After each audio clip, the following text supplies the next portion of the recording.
Hey, baby. Oh, no, Jeremy! Oh, have you completely lost your mind? Hey, gorgeous, you are not gonna believe the steal I got on this bad boy. You mean the steal someone else got on us, bad boy? Because you know, as well as I do, Jeremy, we can't afford a flat-screen TV for this house. Oh, but baby. Don't tell me you had to take out another credit card to get this thing. Now, sweetheart, just stop there. Before you get too worked up and say anything else, just know, I wasn't stupid about this thing. The new credit card I got, it has a 0% interest rate for an entire year. So by the summertime, when I get promoted, this won't even matter. Jeremy. Wait, there's more. When I bought this 50-inch beauty, it came with 5 free DVDs. Beloved, Oprah, The Breakfast Club, for your girl nights. And of course, I got your favorite, The Notebook. Isn't that thoughtful of me? Okay. I got your pitch. Now catch this, babe. I love you. And you are, to me, mountains more important than any flat screen could ever be. But you are a child when it comes to our spending. Baby! Wait! This will be our 4th credit card, and we're already behind on 2. I know, but... Stop! But you know, now I think about it, I thank God he's brought this all to a head because I'm now certain of 3 things. That flat screen is going to be returned. That credit card is going to be canceled. And this couple is going to get some help because we can't afford to keep living beyond our means.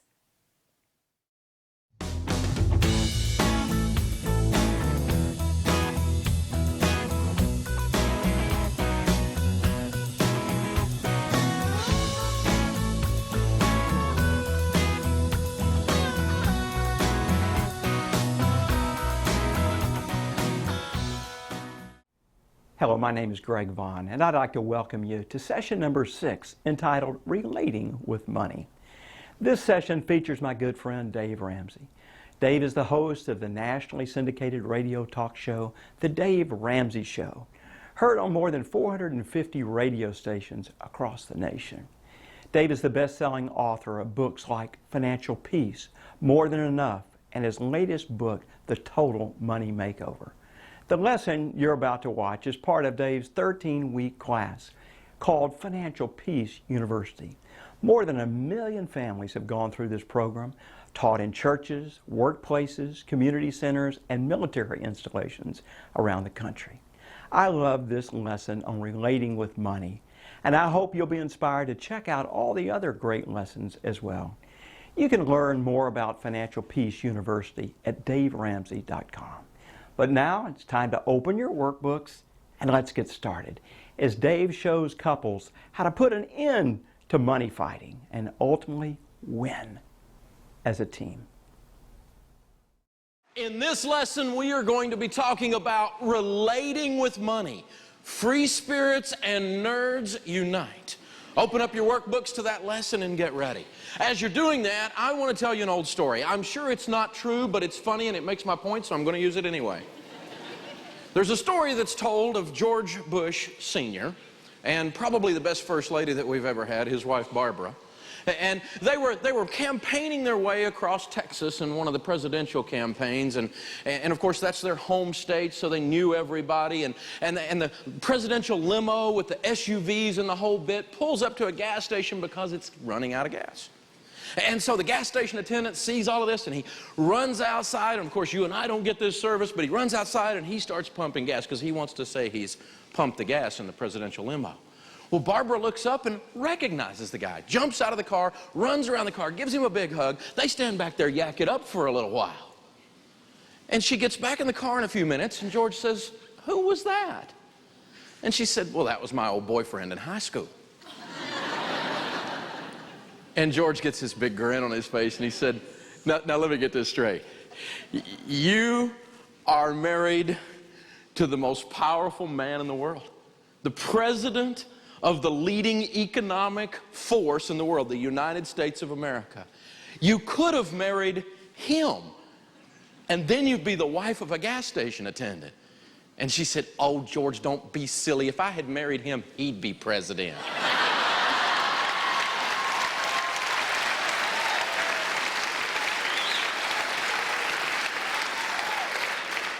Proverbs 31 says, "Who can find a virtuous wife? For her worth is far above rubies. The heart of her husband safely trusts her, and he will have no lack of gain."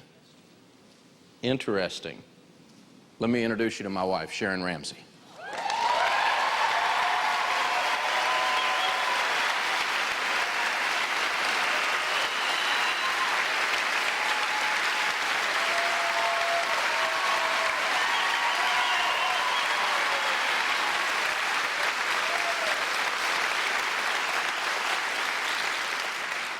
As you can see, I'm an excellent salesman.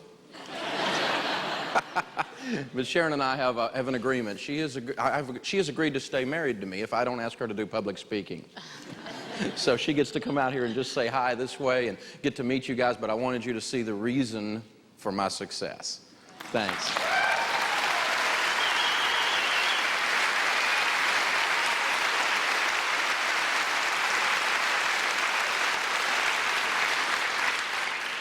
When we're dealing with money in relationships, when we're dealing with money in our personal lives, when we're dealing with money in our families, the flow of money in a family represents the value system under which that family operates. Jesus said it this way. He said, "Where your treasure is, your heart will be also." So what you do with money screams loudly who you are.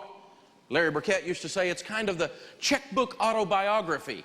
Back in the days when we used to keep a checkbook, or if you keep it on Quicken or something, if you look at your checkbook register, where your money goes tells us what's important to you, tells you what's important to you.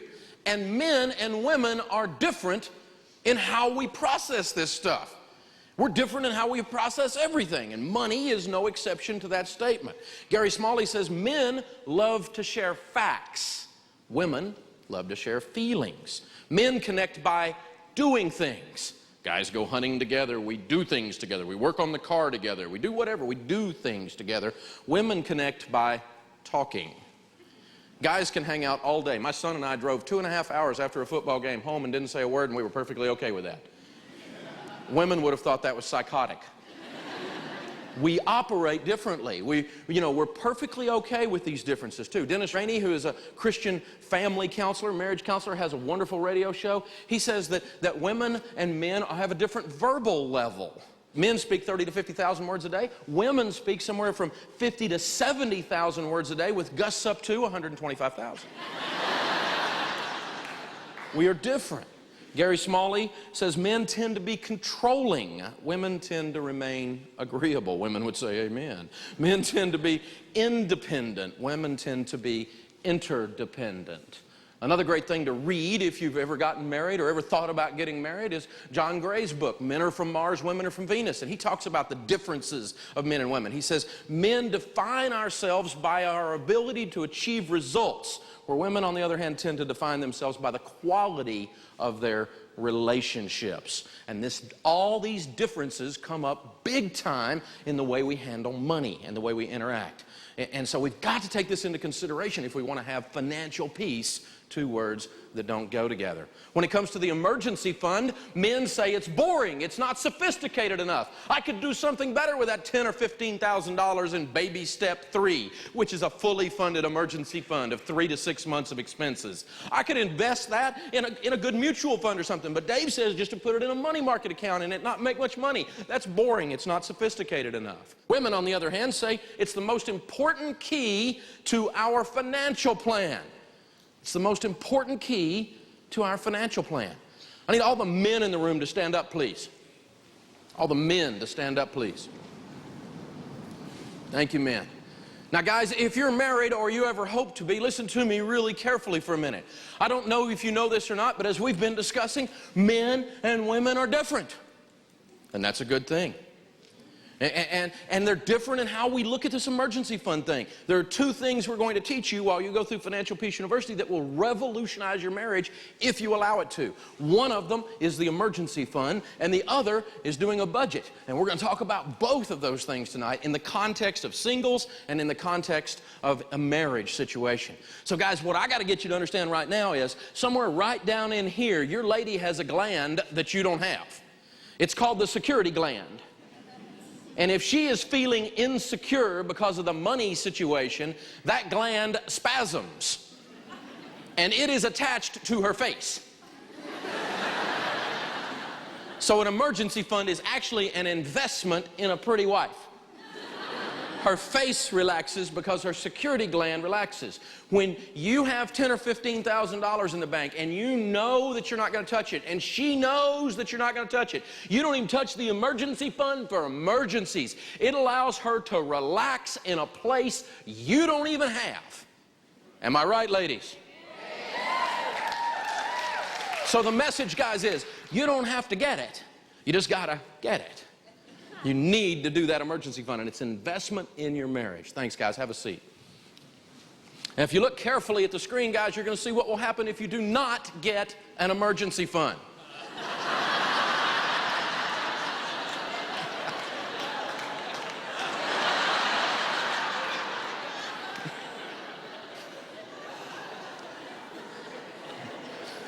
When it comes to going shopping, men get good deals by negotiating. I can go in, I want those deals. I want to go out there and I'm just going to walk through the electronics store, the furniture store, and I'm going to kill everybody in the store until I get a good deal. I don't have to go shopping. I'm just going to drop an atom bomb on that one place. I'm going in there, I'm going to go, I want a deal, right? And I'm going to use all my techniques, and I'm going to get in people's face. I'm going to do whatever. I'm going to negotiate. I'm going to get a deal. We get good deals by, a lot of times, just straight old-fashioned confrontation. Where ladies tend to get good deals by hunting and hunting and hunting and hunting and hunting and hunting. And they forgot what they were looking for, but they're still hunting. You know, we went to a marriage conference a long time ago, and the guy did a really good job. And he did have one suggestion, though, that was honestly, it was just stupid. He said, if you want to have some real intimacy with your wife and really have some high quality communication, go shopping with her, guys. This is not a smart man. He is not a smart man. I mean, you think about it. I'm up here for 5 or 6 hours. It doesn't bother me a bit. My feet don't hurt. I can go all day. I've got plenty of energy. I get out of the car, walk into the mall, my feet hurt to my neck. I mean, what's up with that? I don't understand how that works, but that's how it works, isn't it? And Smalley talks about this. He says, here's kind of how a shopping trip looks like for most people. You know, we get out of the car, and we go to this mall together, or we're going somewhere. We're going to go get something together, right? And the guy gets out of the car and says, identify the target. You know, we're going to get our handheld GPS and map out the quickest way to the store.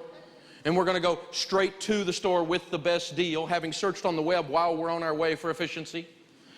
And we get in there, we get the best deal, we analyze which line is going the fastest, and in the cash register, we get in line, we go through the most efficient line, we're back to the car, let's time it, go, click.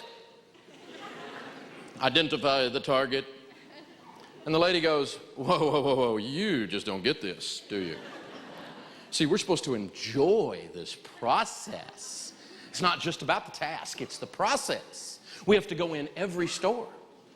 We have to touch everything in every store. We have to try a whole lot of it on, buy most of it, discuss the checkout girl's family problems with her as we're going out, and then tomorrow we're going to bring most of it back.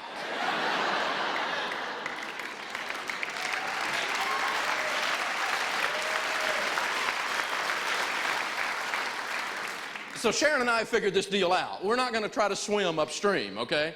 We know that we're not going shopping together and have a good marriage. That's not going to happen. But we have figured out she's really good at hunting and hunting and hunting. She'll go through Consumer Reports. She'll search on the web and look at eBay, and she'll go find the best deal over here and the best sale over there. And then I'm really good at negotiating, so much so that when we go out, she's kind of a sweet, you know, Southern Belle little lady. She doesn't like to be embarrassed. And we go in some of these stores with me with my $100 bills out, and she goes, you embarrass me. You're going, yeah, well, that's just one of the side benefits of this negotiating thing. So we just don't even try all of that. What we figured out is she hunts it down, then I go kill it. So we're going to work with these opposites thing and make it work. When it comes to financial problems, we see the difference in men and women. When we're struggling financially, if you're hurting and you're stressed out, you're behind on the bills, you know, the guys lose self-esteem. Men lose self-esteem because money represents a scorecard to men. So ladies, listen carefully. If you're in here and you're married or you're in a marriage situation and you're struggling financially, your guy does not feel like Sir Galahad right now. His sword is a little rusty. He has some moss on his armor. And the last thing he needs in the middle of that is a barking chihuahua around his ankles. My mama said, he may find one last use for that sword. Guys, you need to look at this. When you're in financial trouble, women face fear. Sharon made us change it. She said the word is terror. Because money with ladies, as we said, represents security. There's that security gland. So if you're in here and you're struggling financially, don't let the stress of those financial things take your marriage. Guys, you need to step up. She needs an extra 3 to 6 non-sexual hugs a day. Some of you guys need to look up non-sexual. This is touch that's not going anywhere. Touch for the purpose of reassurance. Touch that says, when we got married, we didn't have anything. If we go back to not having anything, that'll be okay as long as I'm with you. I don't want to lose everything, but if I do, as long as we come out of this together, we're going to be okay. Touch says that. And you need to say that out loud, guys, because she's afraid in a place you don't have at that moment. She's not weaker than you. They're actually more resilient, ladies are, in financial stress than guys are in a lot of ways. But they need that touch. They need that reassurance as a part of the program. So step up, gentlemen, in that situation. Now, the number one cause of divorce in North America today is money fights. Money is the one thing people say they argue about the most in marriage, according to a Stanley and Markman study. 7 out of 10 couples disagree about financial issues, according to an article in USA Today. 57% of divorced couples said that financial disputes were the primary reason they did not get along, according to a study done by Citibank. It's the number one thing that breaks up marriages. Hear me again. The number one thing that breaks up marriages, money problems and money fights. If it's the number one problem, then it's also what Larry Burkett used to say, it's the number one opportunity in our marriages to take them to a better level, to take a good marriage and make it fabulous, to take one that's struggling and looks like it's not going to make it and bring it back together and let it heal. And you can do that through stuff like doing a budget, like agreeing on our spending, because when we agree on our spending, again, we're agreeing on our value system, and that is absolutely vital. See, the deal is this. When you get married, what happens is, you know, the preacher lies to us, doesn't he? He says, and now you are one. You remember that? Do you remember the first year? Yeah, your mama's ugly too. You remember the first year, right? See, so what we do, we go down the aisle, dun, dun, dun, dun, dun, dun, dun, dun, right? And the preacher comes down and he says, okay, we're going to tie the knot, right? Well, when we get ready to tie that knot, the problem is stuff gets in the knot, doesn't it? And you grew up in a household where your parents spent everything they made. And she grew up in a household where they saved everything they made. And that was cute when you were dating. And it's not cute anymore. It becomes a potential destructive force. There's a knot going on right there in the money. And it's, I want to save money. I want to give money. I want a new washer and dryer. I want a bass boat. I want to go on vacation. I'm worried about retirement. Dave Ramsey said, and we get all of that in there, right? Every bit of that's in there, right? And you get this whole thing going on. But what we have discovered is this. If you will sit down together, if you will learn to work together, agree on your spending, because when you agree on your spending, again, you agree on your value system, you're agreeing on your goals, you're agreeing on your dreams, you're even agreeing on your fears. And so when you agree on all of that, what happens is the budget takes all the knots out of your marriage, and you get oneness in your marriage and unity.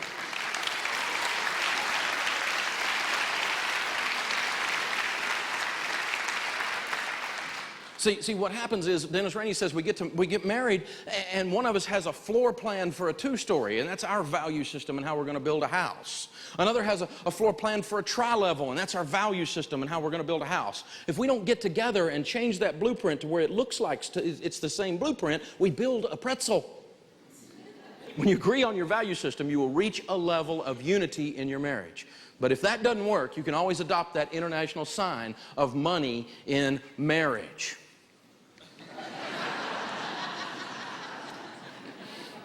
So who does the financial decision making in your household? Who's supposed to do it? Some people say, well, the man should do it. And other people say, well, women are much smarter, they should do it. The truth is, both of you should do it. Both of you should do the financial decision making. Both of you have to. The one with the natural gift for details can prepare the budget, but the decision making should be done by both of you. Now, typically, not only do opposites attract in the sense of men and women are different, but opposites attract in other things too. One of you is late for everything, and the other one is on time. Have to be on time for everything. You have to be early for everything. One of you was up at 6 o'clock in the morning going, we have to get over there, we want to get a good seat. We have to get over there, I want to get a good parking place. Did you see the parking? Oh, I've got to get a good seat. And the other one's going, look, they're not going to really say anything important for the first hour anyway. You know? It's that way at our house. I have to be on time for everything. I'm like the nerd of the family, right? My wife, it doesn't matter. She'll get there sometime. It's okay. And, you know, when our kids were little, we lose our religion getting ready for church. I'm like, by the time we get there, Jesus is going to be gone. And one Sunday, she used this line that Steve and Annie Chapman, friends of ours that do ministry to the family, use. Steve's got a great sense of humor, and she used it on me. She said, this Sunday, why don't we trade places? You get the kids ready, and I'll go out in the driveway and honk the horn. Opposites attract. One of you's in here burning up right now, and the other one's freezing to death. You ever have those thermostat wars at your house? It's not cold. Yes, it is. It's not cold. Yes, it is. And back and forth. I threatened to get one of those locking glass things over it like you have at the office, you know? Just keep your hands off of it. The concept of a thermostat is it adjusts itself, you know? And now I'm hot, now I'm cold. And we're back and forth, opposites attract. One of you's a spender, one of you's a saver. And that's a good thing. You need each other. You spenders need a saver in your life so you don't retire and have to buy that cookbook, 72 Ways to Prepare Alpo, and love it. You savers need a spender in your life so you have a life. And typically what happens is the nerd, the one that is very organized, you know, the detail person, the underwear drawer is folded, must be on time, everything has a place, really enjoys for the bills to be paid on time. Late, oh, don't give me a late charge. Oh. How many of you are like me? I'm a nerd at my house. Or if you're the nerd at your house, raise your hand. Come on, be proud, nerds. Come on. You know, nerds are very precise. They're having to think about this for a moment. Maybe I am a nerd, and I wouldn't want to have a problem with my integrity. I'll have to think this through, you know. But nerds are very, very precise people, right? We have to have things the way they're supposed to be. That's the way it's supposed to be. And I want my shirt tail to be tucked in just right. I looked in the mirror before I came out here. It's not perfect, and it's bothering me. You know, that's the way it is with nerds, right? That's how you do things. So the nerd likes doing the budget. It gives them this sense of power, this sense of control. Some nerds are real big-time control freaks, but all nerds are at least a little bit a control freak. You know what I'm saying?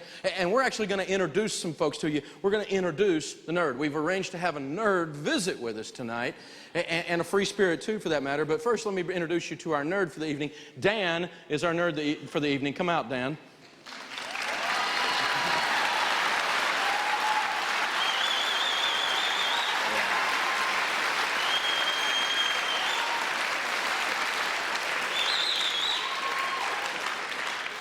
That's funny, ha-ha. My team thinks that we need to dress the nerd like me. That's cute, guys. That's very cute, guys. I really like that. Now, thank you very much. All right, and the free spirit is the one that they don't feel cared for. We nerds think we're caring for everyone. The free spirit instead feels controlled. They feel told what to do. The free spirit is like, how many of you in here are free spirits? Raise your hand. See, they always start a wave. Woohoo! You know, they didn't hesitate. Yeah, baby, we're free spirit. Yeah, when's the break? Give me some refreshments. I'm a free spirit. You know, I'm sure glad this thing's funny. I was afraid it was going to be boring. You know, this is the free spirit, right? And the free spirit, they're mature, they're adults too. They just believe in having a thing called a life. They don't really get a high out of 3-generation spreadsheets. They don't understand, you know? They don't want to click the third tab over, and they don't want to spend hours and hours and hours looking at the details. They want to vote. They want to be part of the program. And Susan is going to be our free spirit for the evening. Come out, Susan. You all give Susan a big round of applause.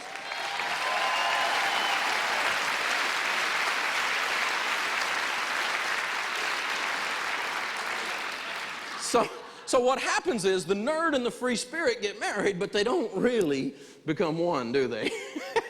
No. Instead, we start this fight thing, because the first thing that'll happen is the nerd goes, oh no, I've married one of those. And what do? You know, we go up on the mountain and we talk to God about the budget.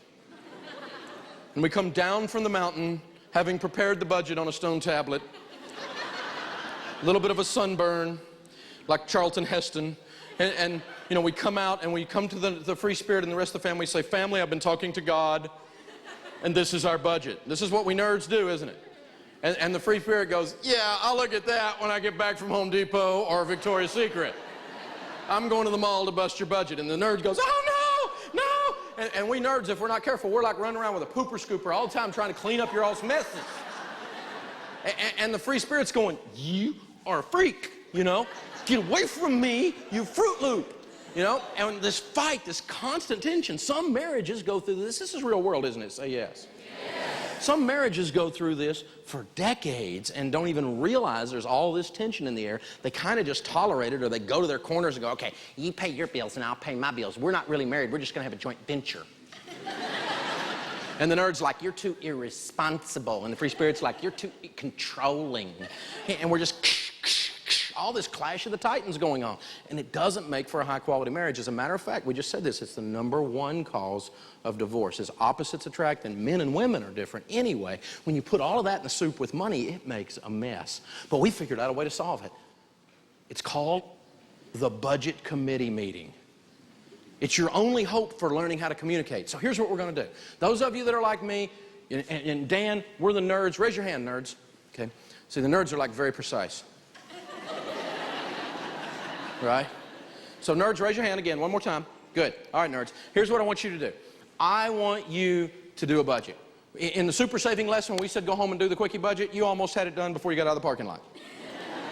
And you've already read 3 or 4 chapters ahead, and you know what I'm going to be saying next because you'd rather skip over the jokes and get to the point. Okay? And you're already filling out the evaluation in the back, you know? And you were told not to already, you know, but you can't help yourself. That kind of a thing, right? That's the nerd. So go ahead and prepare the budget, because if we wait on the free spirits, it's not going to happen. Let's not kid ourselves, okay? So prepare the budget, and we're going to teach you in the budgeting lesson how to do that. But the basics of budgeting is you spend every dollar on paper before the month begins. Every dollar has a name before the month begins. You prepare the budget. Now, then we call the budget committee meeting. Let's cover the rules for the budget committee meeting for the nerds first. Nerd, I want you to take the budget that you prepared, and I want you to set it on the table, slide it over to the free spirit, and shut up. That is rule #1. Shut up. The free spirits hear them. They are sick and tired of your preaching. They are sick of hearing, yeah, you got it. They're sick and tired of hearing Dave Ramsey say it. They're sick and tired of every mistake they ever made since 1962. You know? They don't want to hear any more of your theories. Shut up. It's on the paper. Slide it over. You've got a whole lot of opinions. They're right there on the paper. Let the free spirit look at it. Rule #2, nerds, is this is a meeting. It is not a weekend-long budget summit. When you are dealing with a free spirit, you have a 17-minute window. After that, there came to the Financial Peace University thing. Their body may stay, but their spirit will leave. They're not going to hang out with you. Their eyes start to cross. They're not getting this. It's not fun for them. They don't enjoy this process. They're only there to have a vote. They're going to have their vote, and they're going to leave the voting booth. That's it. That's the whole deal from them. Now listen very, very carefully to me. If you are a nerd, there is one last rule, nerds. Listen very, very carefully. You must insist that the free spirit change some things in your budget. And the nerds are going, no! We don't want to change anything. It's right. If we change it, it will be wrong. I did it. It's right. We can't change it. Listen, nerds, we're tricking them to get them involved.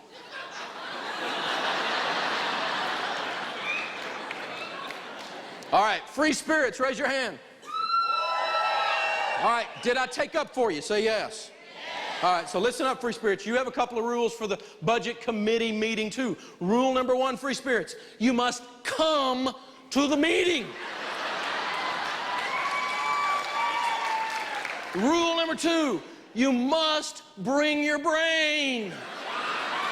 You have to give adult, mature input in the meeting. I want one isn't covered under that heading. You look at the budget and you go, honey, I think $1,800 might be a little high for green fees when we have $14 for food. And you make an adjustment there, like switching those two numbers.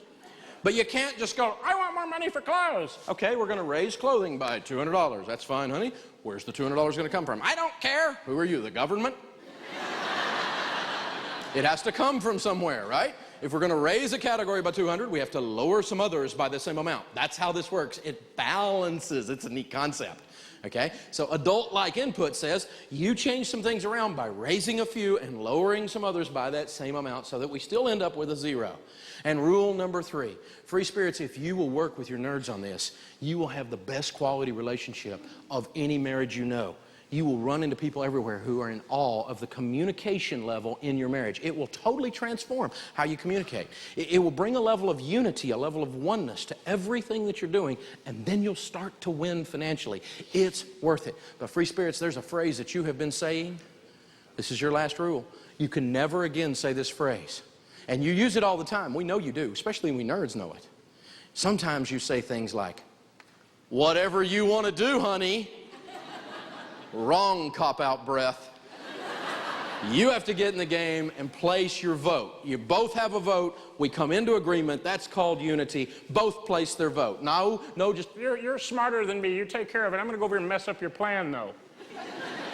And that's what free spirits do too often. No, you've got to place your vote, and then when the budget is done, we pinky swear and we spit shake, and this is a lock, baby. We don't do anything except what's on the budget. That is a promise. That's a contract. And if we're going to do something different than what's on that budget, we have to come back and have an emergency budget committee meeting. Got it, free spirits? Say yes. All right, give Dan and Susan, our free spirits and our nerds, a hand. They're now working together.